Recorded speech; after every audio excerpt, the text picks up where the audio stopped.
Um, bueno, first of all, I studied my master's in at King's College London on transnational law, um, with a special focus on international refugee law and international human rights law. So I have both the academic and the professional approach to the subject. So my personal experience with refugees in Europe uh, was working at a charity called Refugee Council, based in London. And then there I worked on the integration processes of refugees. So this might not actually cover all of the context of the crisis, but definitely a big um, a big picture of the refugee problem with regards to their integration into the European um, communities and into the European society. These people most of the times depend 100% on support from the governments that host them. So after they receive their refugee status,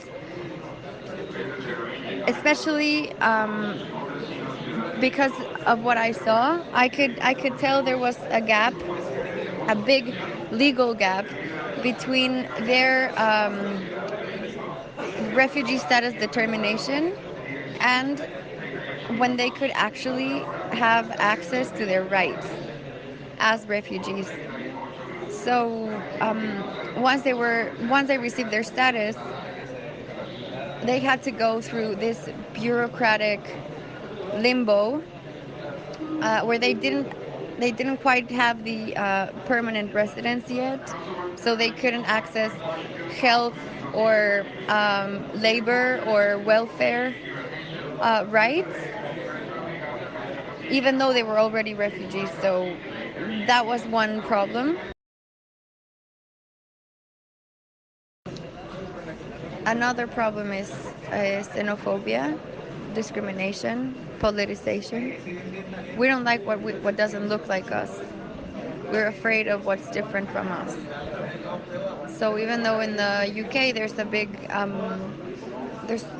this big culture of receiving people that are not British, uh, there's still a lot of discrimination going on. There's a lot of problems for refugees to access support programs, and yeah, well, discrimination and xenophobia and como politizar el problema es un problema. No es nada más el problema en sí, sino cómo se politiza todo alrededor del tema. O sea, de pronto a un país le conviene ponerse la cara de yo soy el mejor, y recibo a todos, pero pues luego resulta que no tienen la mejor, como the best will to actually help, y el financial support que reciben no es muy alto, especialmente con el costo de vida allá. Entonces, pues sí, o sea, I mean, for them it's really hard to actually get into the society, get into the culture and the community. Even though it's very diverse, it's really hard for them because they sometimes depend 100% of the money that they receive. But yeah, well, basically that's my personal experience with refugees in Europe when I studied there and when I worked there in London. Oof, strategies. Uh, Access to legal representation is a good strategy. But first, for that, you need legal representatives that actually wanna take on those cases. It's not a well-paid job, so I mean, there has to be a lot behind the access to legal representation strategy before there actually is a strategy. So you have to strengthen the government, you have to strengthen civil society to raise awareness on the refugee problem. And what I've seen from my experience also in Mexico is that people who need international protection have a better shot at actually getting the protection they need if they have someone to assist them during their procedure and after doing their integration. So yeah, legal aid is a very, very, very good strategy to ensure these people with international protection needs access, to ensure these people access the procedure and get a status determination and actually get a real opportunity of, you know, starting over and getting a new life for them and for their family. Another strategy is a well-established humanitarian aid program. I mean, you cannot make a refugee 100% dependent on the government, because that would, you know, kill the spirit of real integration into the new country. And also, no government has the obligation or the capacity to support their nationals and also foreigners that come into the country. But I mean, a well-founded, realistic scheme of humanitarian aid to get them going is also a very good strategy. You know, an open labor market, access to health, access to education. As long as you give them access to their rights and give them something to do, at least for the first month, you are preventing them to become part of the problem they're running away from. So, yeah, I think that's a good strategy. Well, regarding the Refugee Convention of 1951, I'm going to compare most of my experience with the Mexican and the Latin American regional context. But here in Mexico, as well as in the African Union, they have this additional regional definition of refugee, which not only includes the 5 grounds of well-founded fear of persecution that are set forth in the convention, but we also, and we as in Mexico, we in our domestic legislation, we include a 6th ground of well-founded fear, gender. It's Article 13 of the refugee law, Mexican refugee law. So, I mean, Africa and Latin America, derived from the Declaración de Cartagena, have an additional non-binding regional definition of refugee, of what a refugee is. So, I mean, to the extent Europe could just expand the scope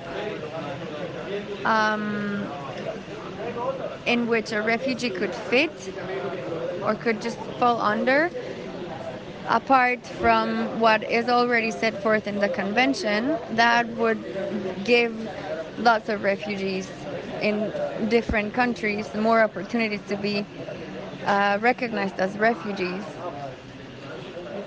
So, because that wouldn't limit their grounds for persecution or their well-founded fear for persecution. If countries in Europe have, you know, additional legal frameworks that apply to the refugee status determination procedures.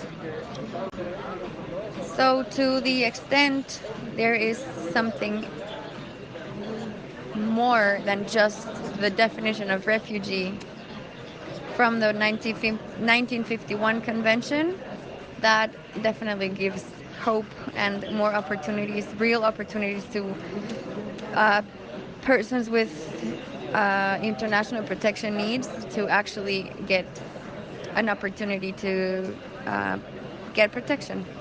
Yes, definitely we're facing a similar problem, and it's not on a smaller scale. It's just less known. These problems don't hit the news, don't get to the news, don't get as much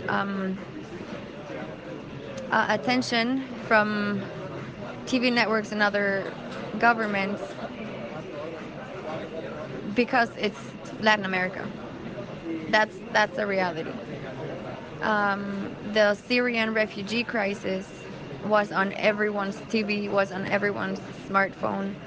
The refugee crisis in Africa have been going on for decades, and still they don't get as much attention as refugee crises that go on in Europe. I'm not saying it's different contexts have different levels of importance. It's just, I mean, that's the way it works. Different The Western refugee crisis always get more attention. But yeah, so I mean, just as a side fact, Honduras was the most unsafe country in 2015, and El Salvador was the most unsafe country in 2016 in the world. Considering there was armed conflict and a refugee crisis all over the world, these two countries were the most dangerous countries uh, eh, during the last 2 years. Another thing to consider is El Salvador. I mean, the geographical extension of El Salvador is the same size as the state of Hidalgo in Mexico, and 95% technically is controlled by gangs. And gangs, as in pandillas, and violence, and what they call las maras.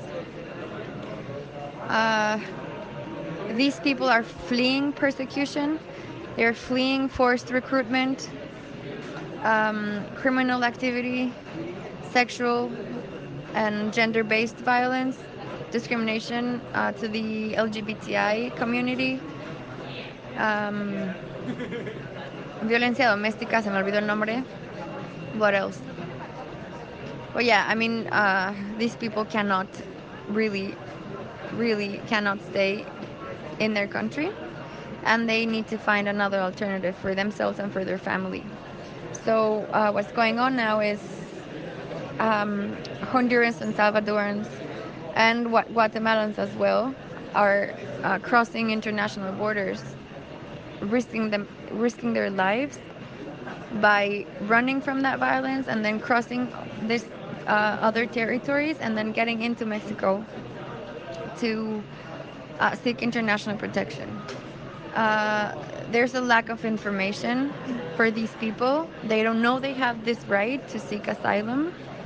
Most of them don't.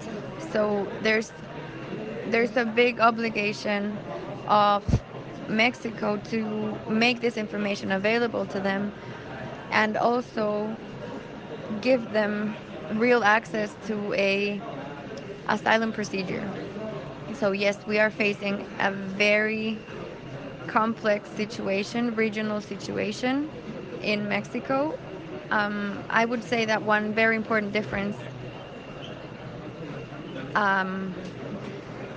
from this refugee situation to the refugee crisis in Europe is, or in Africa, is that the persecution that goes on in these countries, also, well, Venezuela is another thing. Central America, the violence and the persecution that goes on in those countries is a persecution carried on by non-state actors. So it's not the government, it's not the army, it's not the police force, it's not a political party. It's organized crime cells, very organized, that are not part of the state or part of the government. This is These are civilians persecuting other civilians.